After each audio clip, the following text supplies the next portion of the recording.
step up from that is being able to identify them.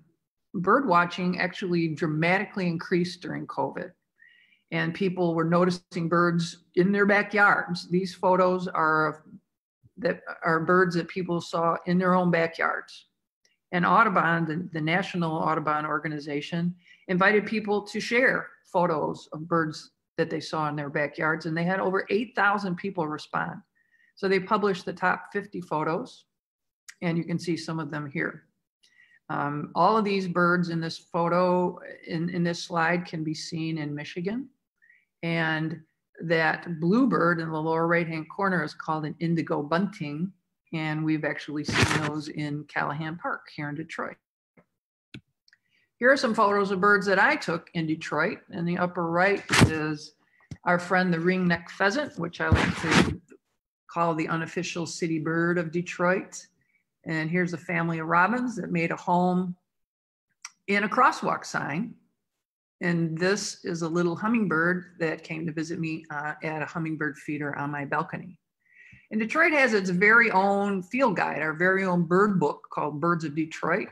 It's about $10, and you can get it on Amazon.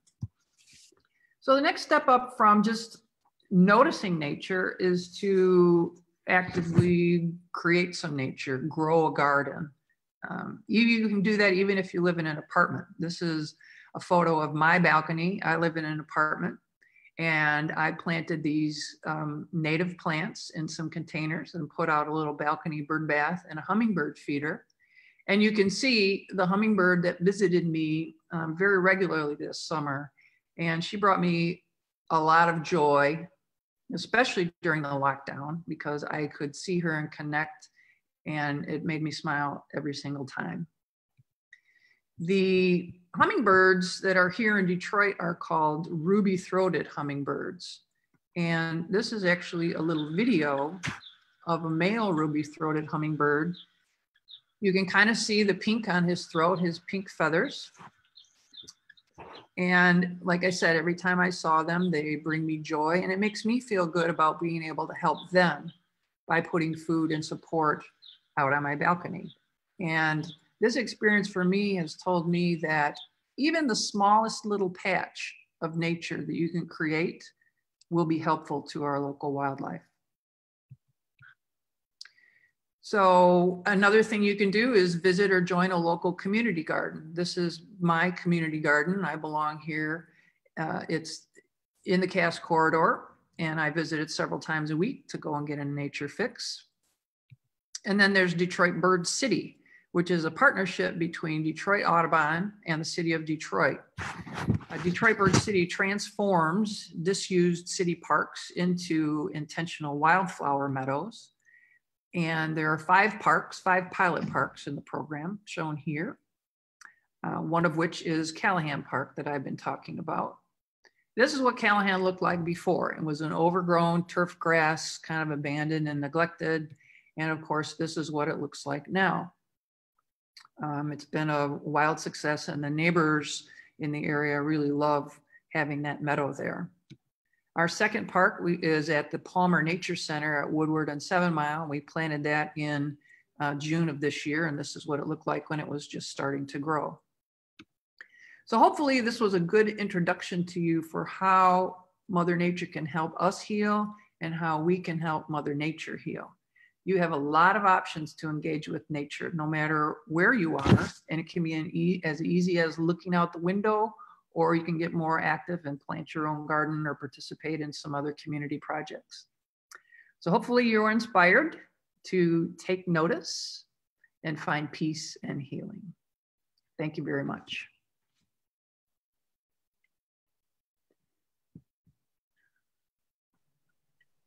Thank you, Diane, so much. Our next presenter would be Dr. Ventra Asana. Welcome, Dr. Asana. Thank you so much, Teresa. My name is Dr. Ventra Asana, and I am an ecological minister. I am working in the field of trying to bring people to an understanding of how can you engage intentional earth care. And while we have many avenues of doing I'm more interested in helping people get to understanding of what is beingness, not just humans being, doing, but also humans being, and that aspect focusing on the beingness of it all. I also have a business, Spiritual Kinetics, in which I do workshops and retreats and these kinds of things for people who want to engage on a deeper level. And I will be sure to put that information in the chat area should you want to contact me.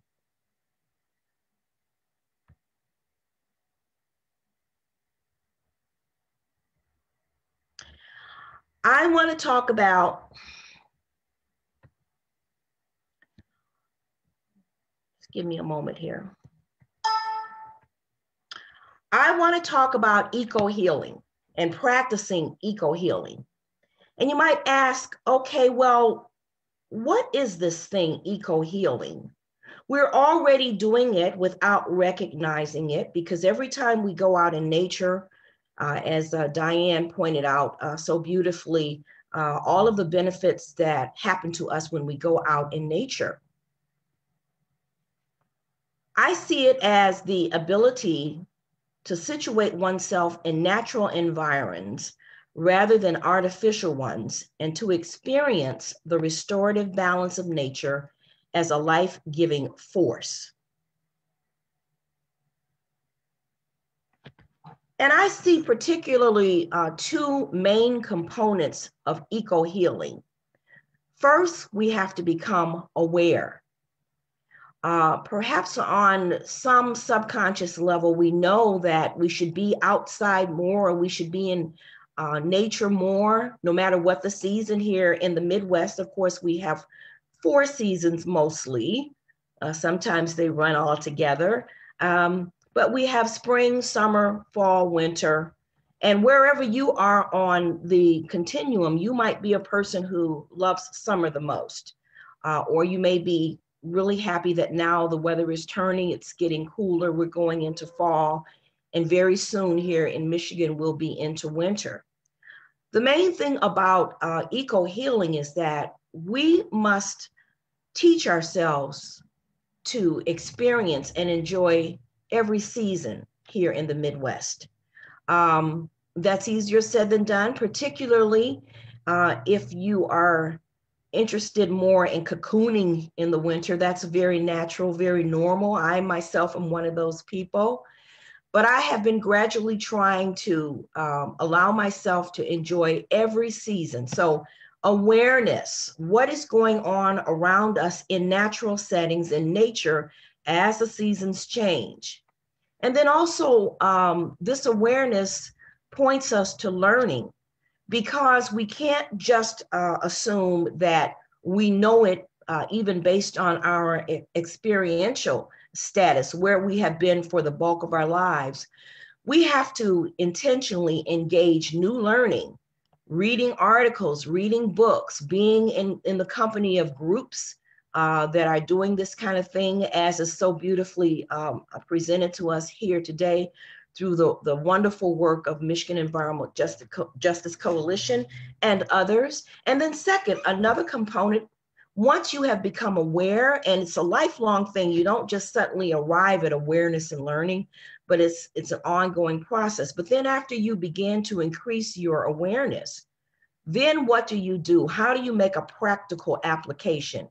You have to look at action and partnering. Awareness, reflecting on spiritual or philosophical aspects of our lives when we experience nature, which can be seen as incubation. Okay, this process of incubation has to do with what is the interior aspect of what's going on within us. And many times we're so busy running around doing things. I found, as many of you have, that even in this period of the pandemic lockdown, we seem to be busier than ever. We're having all kinds of Zoom meetings and Skype and so on. And I was quite taken aback to find out that I was even busier before we had our lockdown situation. So when we reflect on spiritual or philosophical aspects, we begin to do a sense of interiority, what I call interiority, going within, so that once we become aware and notice what is around us, that's a period of incubation, where the new learning is kind of, in a soup of discovery and that kind of thing. The next part of that is examining our inward nature so that we can then connect it to the outward nature of green spaces. And this is called perspective taking. These concepts are from the book Spirituality, Living Our Connectedness, Burkhardt and Nagai Jacobson. It's a very good book. I urge you to order it on Amazon or wherever you can find it. And they talk about this notion of perspective taking. How do we do that? We've got the inward journey, we've got the outward journey. And so then how do we begin to make sense of that? Many times it's in journaling. It may be an expression of painting. You don't have to be a great artist. Just pick up a brush, pick up a pencil, create some music, sing, but find some way to express that as you are engaging the new learning. The next thing is identifying ecological groups. We are very fortunate here in the city of Detroit that we have a number of places that are doing this good work of ecological growth and ecological partnering. Intentional partnering with ecology groups like Detroit Audubon, the Nature Conservancy, the National Wildlife Federation, and there are so many others.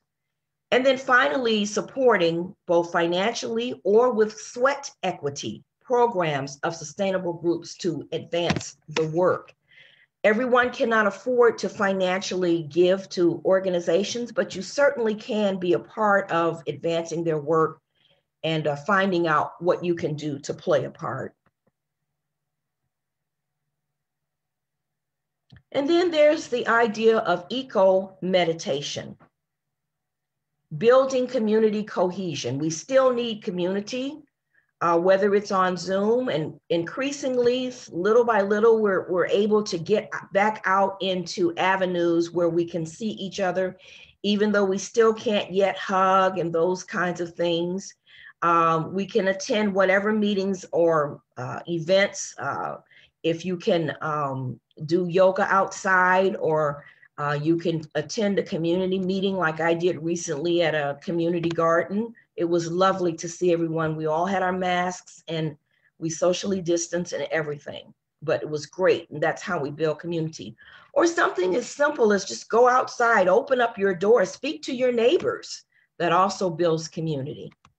Implementing programs of peace in nature settings like gardens, greenways, yards, vacant lots, meadows, and so forth. You probably heard about the very good work of the Joe Louis Greenway that is going on, which is going to be a series of connected paths all over the city. And we are just waiting for that to come to fruition.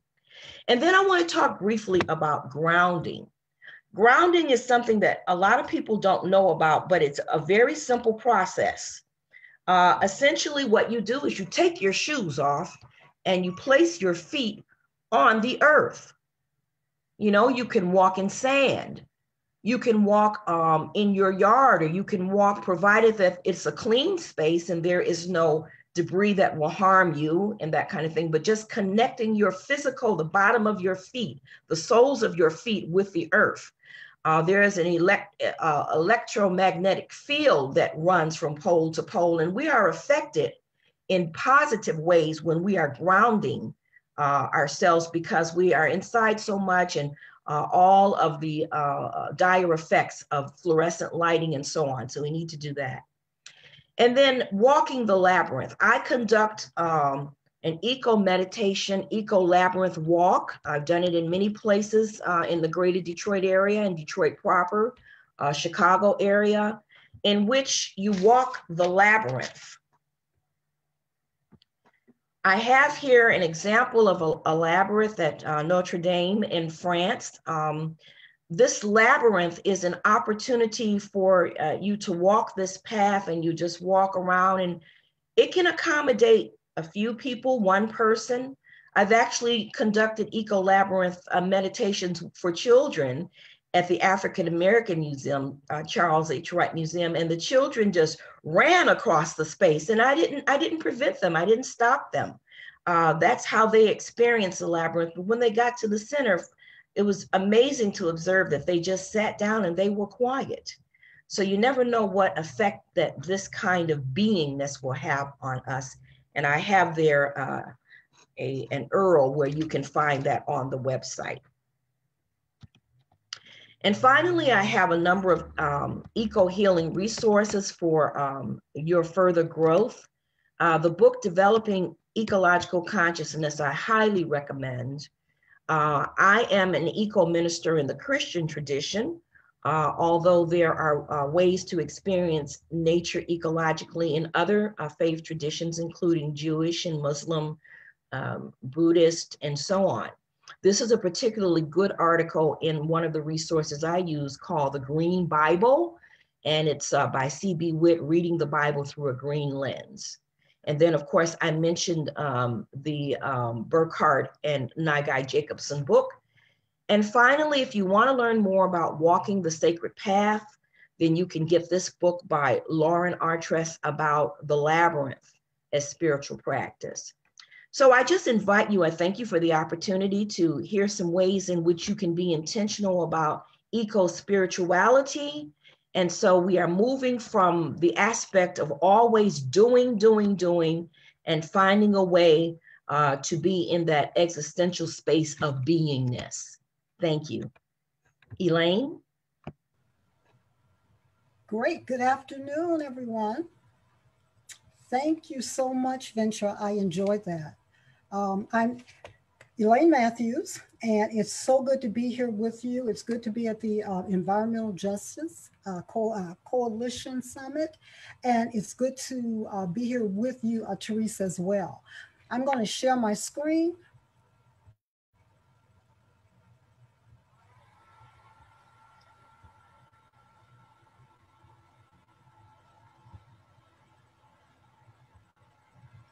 Okay. Again, I'm Elaine, and by trade, I work for COTS. I am a Director of Employment and Training, and I also work with my church as the Community Outreach Coordinator. So I want to share my story. I just kind of have a story that I want to tell you. And it all starts with a name that came to me, and it's called A Place of Peace. And A Place of Peace is actually located, and I'm in the midst of creating this garden beautification project in the 48217 zip code. It is located on Waring Street, and it is 2 plots of land. I am in this project with Southwestern Church of God, and actually Marriage Still Works, which is a nonprofit my husband and I started about 5 years ago. So let me tell you guys how all of this began. It began with me moving back. My husband and I, after 23 years in Raleigh, North Carolina, we moved back to Detroit, and we moved back to Southwest Detroit, where I was born and raised and grew up.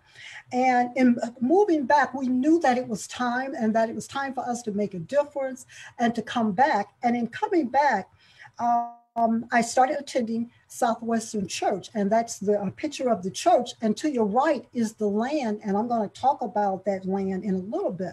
But how I came back, I asked my sister about what was going on in the community, and she told me about Teresa Landrum and Tyrone Carter and the great work that they were doing in District 6. So I started coming to the meeting, and as a result, became a part of the Clean Air Council project, which totally kind of transformed everything that I am currently doing. We were told as ambassadors now that we were supposed to identify a challenge in the environment and to what kind of solutions would we take. And I'm thinking, gosh, you know, I want to do an environmentally friendly garden, but what would be the, you know, the problem with that, the challenge? Well, there's a big challenge, and that is because of environmental racism, and particularly in the 48217. It has air pollution, poor soil quality due to contamination. Residents suffer from high rates of asthma and cancer than most of the country. It is the epicenter of asthma. You know, hospitalization reports for asthma is 3 to 6 times higher in Wayne County than the rest of the state. Numerous studies have shown that Black communities nationwide are disproportionately exposed to industrial air pollution and are more likely than whites to live near industrial facilities. So, wow, that's a problem. Well, here's what I wanted to do. I wanted to combine a couple of things. I wanted to combine music, and I wanted to combine gardening. So you see a small core of people that I took as a pilot project. In one of our in one of our Clean Air Council, meetings, a group came, it's called EJAM, which is the Economic Justice Alliance in Michigan. And when this organization came to speak to the Clean Air Council, it transformed a lot of my thinking, which knowing that this is what I wanted to do. I wanted to do a project that was not just about food, but building resilience within my community. And when EJAM came, I had an aha moment because the People's Platform talked about hope being key. They talked about leading the neighborhood that you grew up in. They talked about fighting for good jobs and clean air. And they talked about believing that things can change. And the thing that really kind of blew me away was they said, start with people first, issue second, which has been my mantra ever since. So for me, it was all about creating an environment in my community where people could grow, they could rest, and find a place of peace. I thought about the apathy in coming back and seeing some of that. And remember in Southwest Detroit as a young girl growing up with families, 2-parent families, and it was a walkable community, a sustainable community. And coming back, I wanted to make a difference. And I wanted to involve youth and adults. So I took a small core of people in a church, Southwestern Church of God.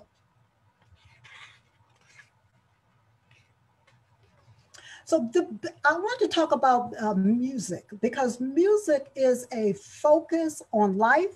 It has spiritual components. It has power and peace. And you've been hearing the theme of peace and harmony from our last 2 speakers. But that power and peace and rhythm, it has a healing component that we need in this time. It brings joy to connect us to ourselves, and then it will disconnect us from the clutter that's all around us, all of the noise, all of the pandemic woes. It allows us to be fully engaged and focus on an activity and reach a natural flow. And music is a universal language.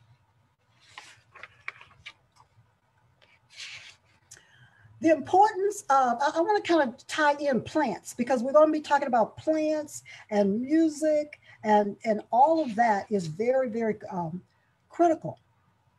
Plants are important for our environment because they maintain the atmosphere. They absorb carbon dioxide during photosynthesis. You know, beautiful flowers like the peace lily, the bamboo. Plants hold 1/4 of the medicines that we use. Green vegetables have some of the most powerful heavy metal environmental toxins and pesticides cleansing focus mainly because of the chlorophyll that they contain. Oops, sorry about that. That's before, that's my beautiful picture. I'm gonna go back. And so when we start talking about the benefits of music, it is said that rhythm is able to heal beyond the reach of words. Of all musical elements, rhythm is one that binds people more closely, synchronizing elements of the brain and emotions. Numerous studies have shown music can promote stress release, personal growth, empowerment, cooperation, listening skills, team building, diversity awareness, spontaneity, and creativity, among many others. And most of all, community building and connection. That's what I wanted to do. That was that land that I showed you. I want to build the community in the area where I grew up. There was one therapist that did a little bit different. He changed the nature of his engagement with his patients from formal to fun, while building community with rhythm. Patients worked in groups, giving feelings of supportive teams and a sense of belonging in a short period of time, he found. Drum circles, which you saw that I'm going to start, drum circles help patients connect on a deeper level while offering them the power to release some of their emotions in a way that did not require them to find the right words. Have you ever been there where you just were in so much pain, you didn't have words? Think about being able to release that. And I wanted to help address the apathy or the anger, the anxiety, and the anxiousness of people living within my community.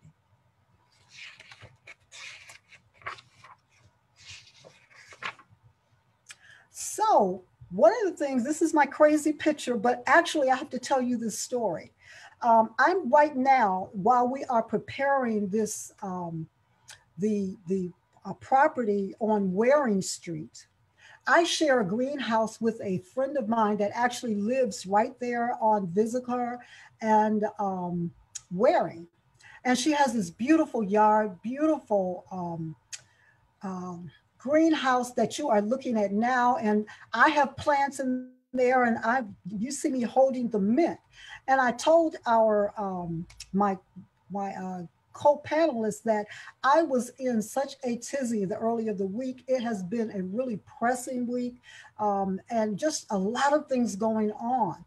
And I went over to water and I took the mint, and I told her I had just smelled it. So the picture you're seeing, I had smelled it, and I'm looking at, and I'm saying, oh my gosh, you know, I am feeling so energized. I feel like now I can go back and do the work. There are healing properties that are in it, and mint, especially, according to the Healing Foods by Dark Publishing, menthol is an active ingredient that has antiseptic and antibacterial properties to help relieve indigestion, soothe the upset stomach, and it can keep your skin healthy as well. Kale, fennel, broccoli, parsley, sage, dill, all of those are ones that I am actually growing. And if you see kind of in this area here, that's mint, and there's mint also in the pots back there. There are tomatoes they're growing. It is a beautiful piece. And I just love it whenever I go there. And I'm going to show you this next one, because this is this is my future vision. And I've taken a little bit from everyone that I have visited. The future vision is a gardenista, which is an outdoor garden and a space design. And the place that I am actually sharing the space with, which is this, sharing the space, is actually a backyard, and I love it. It has a fish pond, so eventually I do want to do a fish pond. It is just a beautiful, restful place whenever I go there and I tend to the greenhouse. I actually come and watch the fish, and sometimes I've fed them and just had a wonderful time. The second one is Boardwalk, which is from the Presbyterian Church. I went to visit about 4 or 5 places, and this place was actually awesome. I would like to eventually have a walking path, a place of peace where people can come, they can sit, they can meditate, and they can walk. And I want to bring all of that together with music. So this will be an actual program that I am now working to establish. And then lastly, this is another a place, and I'm sorry, I kind of went off. Let me go back for just a moment. Here to the right on this last one is just a picture of another little sitting area that I'm going to have as well. So I kind of want to say that there is a quote by Dr. Martin Luther King that says, life's most persistent and urgent question is, what are you doing for others? You know, each one of us have something separate that we were doing. I'm taking my project to be something that after I'm gone, there is an impression. So there's volunteers. Can you do that? Can you increase your knowledge of environmental and social justice issues? You know, can you start your own family garden? You know, can you not waste food, prevent food waste, zero hunger, zero waste? What about buy eco-friendly products? There's something that each one of us can do. You may not do what I did. You may not go and partner with the church and start this humongous project, but what can you do? Try meditation. Ventra talked about that. You know, Diane talked about the bird watching and the meditation. You can choose joy. Every day I've got to get up and say, I choose to be happy. I have to fight the depression that would automatically come. Then I do that by exercising, but I choose joy. So I would just like to end with saying, I thank you very much for your time and for your patience. I've enjoyed it. And I'll put my information if you want to find out more about what I'm doing. I would be happy to talk with you, and I'll put my email in the chat box. And at this time, I'd like to stop sharing, and I'd like to pass it on to Lisa Rodriguez, one of my co-panelists. Lisa, it's in your hands. Thank you, guys.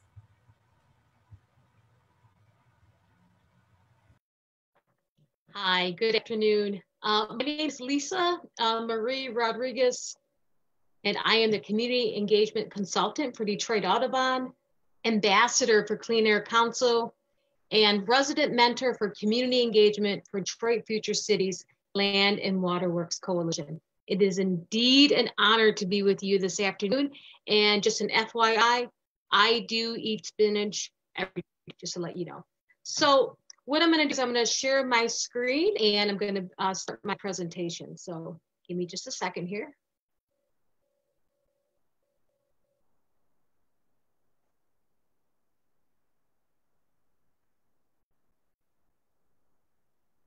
Okay, let me just start from the beginning here. And so my presentation is Healing Mother Earth.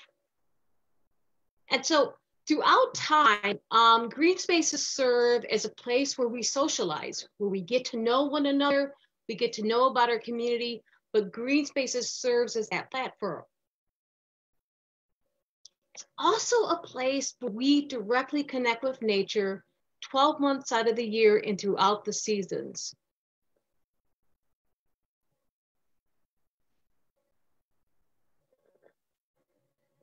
And so it is also where, at green spaces, where generational healing ignites, right? We see everything from children playing in playscapes, soccer, baseball, walking, yoga, meditation, and bird watching, right? All these events happen in and around green spaces. So we're going to take a look at why green spaces matter in the neighborhoods. And we're looking at a street in South Detroit on the corner of Cahalan and Moulin. And this great work was done in collaboration with a nonprofit called Urban Neighborhood Initiatives, Detroit Audubon, and Detroit Future Cities Land and Waterworks Coalition. So UNI, which is the acronym for Urban Neighborhood Initiatives, collaborated with a local green designer named Ann Byrne, and Ann saw a vision here on these 5 parcels. Ann saw was as not only the community, but also for local habitat, increase local habitat. But the block had challenges. Like many blocks in the city, this particular block was plagued with open, illicit activity, prostitution, drug use. There was a homicide that actually happened across from the bird habitat. So the block itself needed to be healed. And so what Ann did, along with these other 2 great partners, is they began to design a habitat that would actually be designed on the first lot. And what we're taking a look at is 5 consecutive vacant lots. So the plan was to build on 1 vacant lot as funding happened, and would increase that habitat to extend throughout the 4 vacant lots. And so began to do that. They began to trench, they add plants, and started to make their habitat. You see it's kind of like in mid-view now. We've got lots of native plants here, bird houses, bat houses here. But it wasn't until the bird houses got installed on that corner. This work was happening for months. They could see volunteers coming and going, residents were helping, but the installment of those bird houses said something to the community. It meant permanence. When they saw residents and youth come together and start to build bird houses and install them, they knew that this green space was for them, and they started to activate it. We started seeing egg hunts, small gatherings, parties on something that wasn't activated, and now the community was being activated in this area. Ann Byrne saw something larger in habitat. She felt, as she was designing this, that she saw a place where there could be a green classroom, where she could invite residents to come and learn about green practices, such as front yard and backyard habitats, stormwater infrastructure, how to build sifters to create really rich organic dirt. And then what we're taking a look at here is our young people teaching residents how to build birdhouses. Out of this activation, out of the habitat being designed, there was an opportunity to keep reacting and activating this space. And the folks at Detroit Audubon, we see scientists here from the Audubon. We also see Diane Cheklich here in the middle, these young people.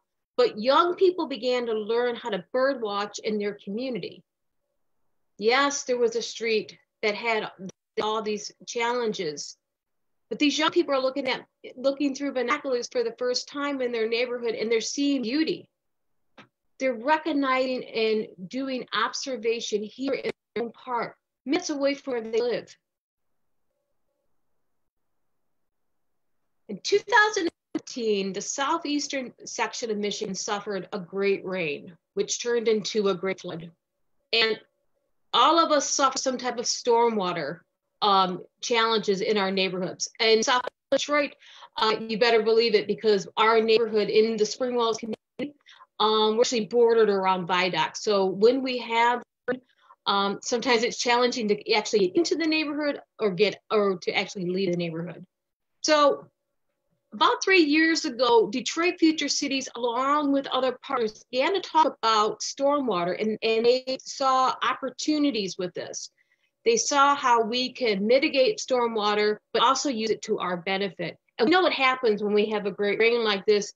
It overwhelms the water treatment plant, which, as water is being filtered, too much of it goes into the system at one time, and it goes into the Detroit River as raw sewage. So this problem is all of our problems. And with Detroit Future Cities' help and good partners, they are looking at a legacy solution for stormwater.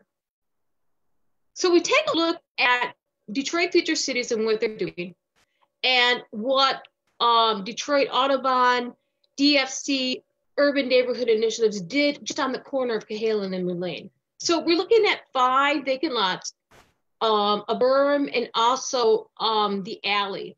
And so out of that parcel, we have about 19,500 square foot of permeable surface. Just over 11,000 feet is the habitat, and that includes the length and also the depth of the habitat. Amber brought in organics, soil amenities, all good stuff to actually absorb water, and she brought in trees around the habitat as well. 6,000 square foot is the berm and some of the grass, and 2,300 goes for the alley and a little bit more of the berm. So out of this initiative, we were able to collect and save over just under 3,000 rain barrels of water going into the river. And for all you mathematicians that want to know gallons, it is 146,250 gallons that was saved from the sewer and in just like going into the water treatment system. Just on the corner of Cahalan and Moon Lake. Green spaces could help control the climate and can help control environmental ills. In Southwest Detroit, we are plagued by industries.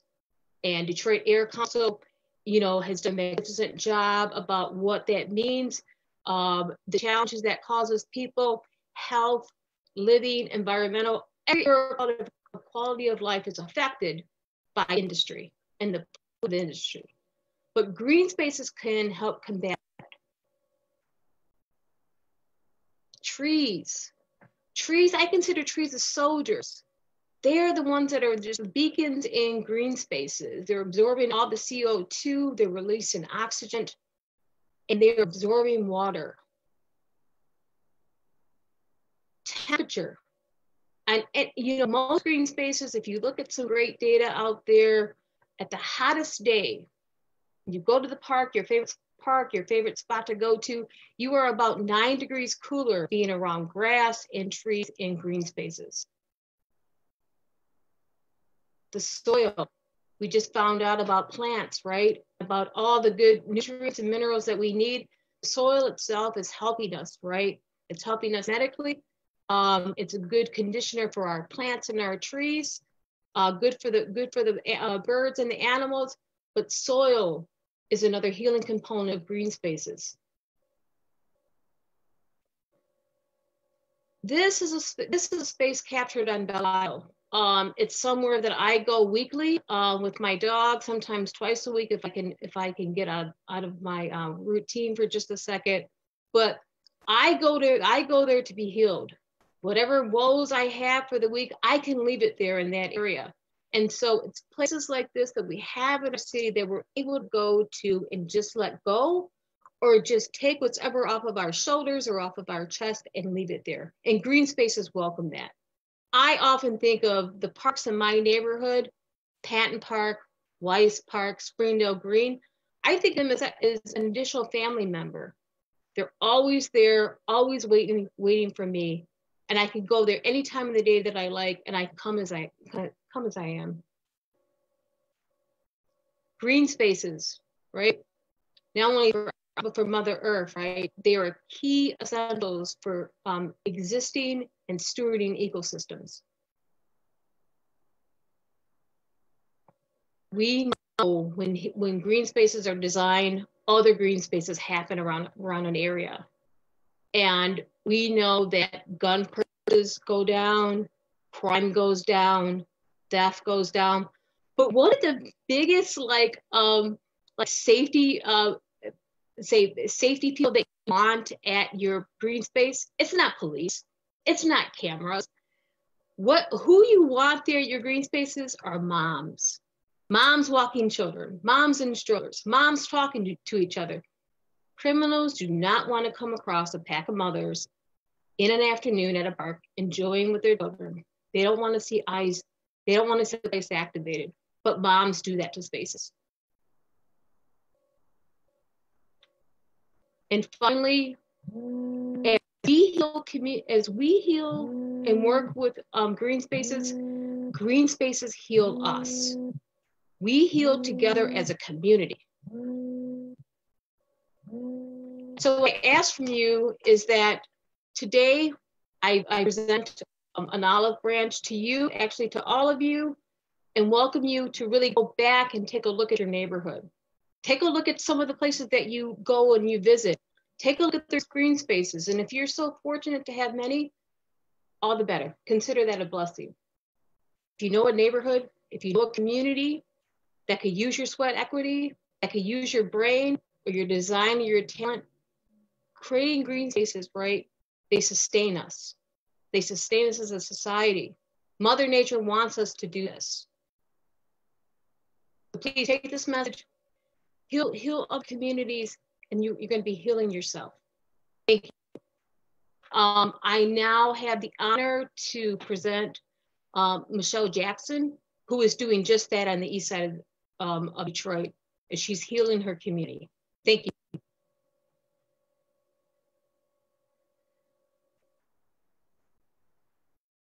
Hello there. Can you guys hear me? Yes. Okay. So I am going to go ahead and get started. And so I am Michelle Jackson. I am the founder of Sustainable Community Farms.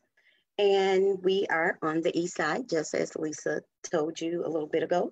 So we are actually located on the lower east side of Detroit by Connors and 94. We actually sit right in back of Chandler Park, the golf course. And so years ago, we had some issues in our area, and I know a number of folks have issues, and you've heard some of the issues in 4821207 or 217. And so we too have had our share of environmental hazards and issues over here on the east side. So some years ago, they started doing illegal dumping in our area. And so what we tried to do was actually take some of that particular space, and that space is what we call Smallville Learning Farm. So that's where we do most of our work, right at the farm. So we have a number of partners that are located in our particular area. And so the Chandler Park Neighborhood Association is sort of kind of like the bigger organization that we partner with. And Sustainable Community Farm is the nonprofit. Smallville Learning Farm is the actual farm. Climate Equity Organizer is actually my 9-to-5 job, my day job. And what I actually do is I work with Eastside Community Network. Eastside Community Network is also located on the east side of Detroit. And so what I do is foster relationships with our residents within the community around climate change. So really just connecting them to what they know about things daily and how it relates to them as far as the climate. And so while we've talking about in the past, my colleagues have talked about open space. And over here on the east side, we've had a lot of demolition, and we call it open space. So we don't like to call it blight because blight has a negative term. So we like to give our residents different language or different words that they can use so that they don't have negative impacts. So this particular area here, this picture shows one of our areas where we bought from the land bank. This is an overgrown area. You guys can actually see a bird feeder right in the tree. The tree is standing strong. It's standing strong. Even though no one has taken care of this particular tree, even though no one has been around, you can actually see some dead limbs, you can see brush, you can see a number of things that probably don't look so good about the particular picture, but this picture shows strength, it shows diversity, it shows a number of things that are working together to co-create a space where we can have our Chandler Park Neighborhood Association meetings. We could also have volunteer work days, and the work days actually is where folks actually come out and we clean areas, we take away the debris, we actually dig down in the soil and pull out some of those things that the city, when demolition took place some years ago, when they would actually have things in the soil or put the basements in the soil, in the basement, cover it up and leave. So we try to pull things, we try to extract things from the soil. We do learn shops in this particular area. We do compost demonstrations. We do a lot of hands-on training activities. Our young people come in the summertime. And so we would like to have this space as a space where people are safe. People come here and they're healed. People come here and they get a chance to smell certain things. It's fresh air. We are also looking to create, I'm sorry. This is the next slide. So, don't know if a lot of you know, I just found this out recently, that Detroit, we are an urban bird treaty city. And so as of May the 22nd, 2017, we were the 29th city to actually become a bird treaty city. So what we would like to do over at Smallville Learning Farm is actually create a space for birds. I think it was that Diane earlier who showed nice pictures of the bird feeders, the hummingbird and things like that. We too would like to create that right at Smallville Learning Farm. I'm sorry. So moving right along to this particular picture. This picture has a lot to do with conversations. These bricks were just bricks when they came to us. So at the farm for a couple of years, we would do environmental walks where people could walk through our particular neighborhood right here behind golf course and actually see where some of the ingest was, where they tore down houses, where illegal dumping was. And then we would get a chance to talk to some of the community residents back here. And then folks would come back and gather in the space at the farm. And then they would sit and design these bricks after, taking the environmental walks. So they sit down and they talk about what they've seen. They get a chance to design these bricks. And then the next group that comes out actually builds the bricks. But we use this wall as a sense of connectedness, coming together, and actually knowing that we need strength. And so when we're weak in places, we can look at this wall and know that it's a number of people that came together, that are thinking about our environment, that are actually doing certain things to generate resources, that are looking for resources, that are actually providing resources for folks. So one of the things that Chandler Park Neighborhood Association, Sustainable Community Farms, we are actually coming together to kick off a program next year in our particular area that's about community green. So generating resources for our environment in every neighborhood. So the reason we talk about every neighborhood is because all neighborhoods are different. No two neighborhoods are alike, and no two neighborhoods have the same things. So what we would like to do over here is basically look at the different residents, get the information from them, and then bring them to a space that they create outdoor spaces that help our environment. So right now, in our particular area off of Connors, 94, Warren, Mac, we are actually having an expansion of Fiat.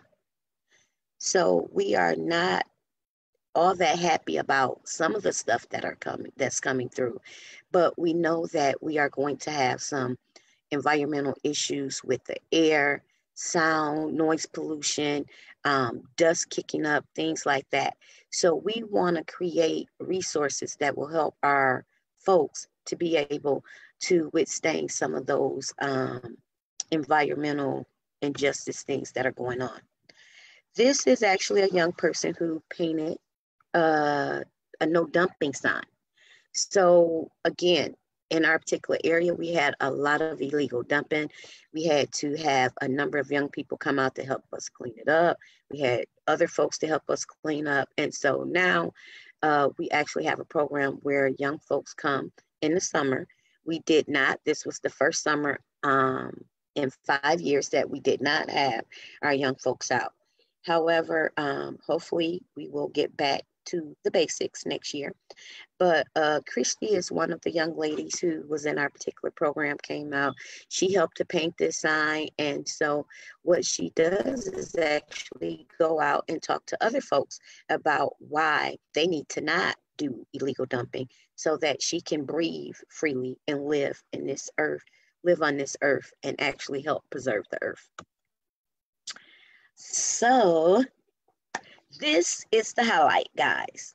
So again, we do not use negative terms, sort of like blight. What we use is open space. So Sustainable has bought a number of lots from the land bank. And so right here, you'll see where we are actually co-creating with our neighbors, our residents, our space, our open space that will house our rain catcher. And this is actually a city block. So, you know, this is a city block that most of the houses have been torn down. It's flat land. We also do some urban farming on the spot, but we recently bought these 5 lots that's next to the farm so that we could actually integrate our rain catcher that you see there. The next lot would be our farm stand here. This is our bird observation, and our kickoff is actually May of 2021. So look for information to come. And then this is actually where our hoop house will sit. So over the next 2 to 3 years, we look to have all of these things put in place. One of the things we have back here where Smallville Learning Farm is that we have access to a number of trees, new trees, old trees, trees that have been kept up, that haven't been kept up, that fell over, died. And so what we're doing now is trying to figure out what our trees are doing and how we can assist our trees, name our trees, and actually get our young folks to start looking at our trees as a way to know what's going on in the world, or know what's going on around us, know what's going on underneath us. Trees can tell us a whole lot. And so what we want to do is basically connect with the trees, live with the trees, and actually use our trees to help with our climate in this particular area. So again, I mentioned earlier that, you know, fiat is expanding. And so one of the things we would like to do is actually look at our trees that are already here and see how we can actually do something that can actually help with the air pollution that we know we'll be having. So here are some ways you can keep in touch.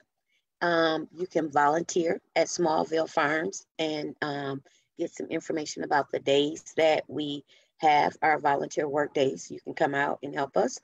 Here's our email address, and this is my email address. So if you would like to email me to talk some more, conversate, all of that, I'm more than happy.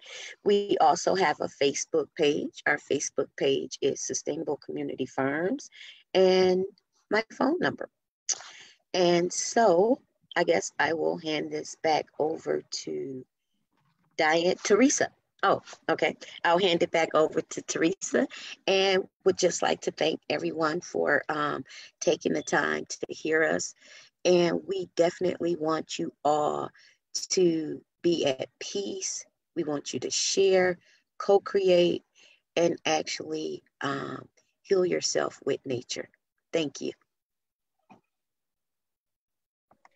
Thank you so much, ladies. That was wonderful.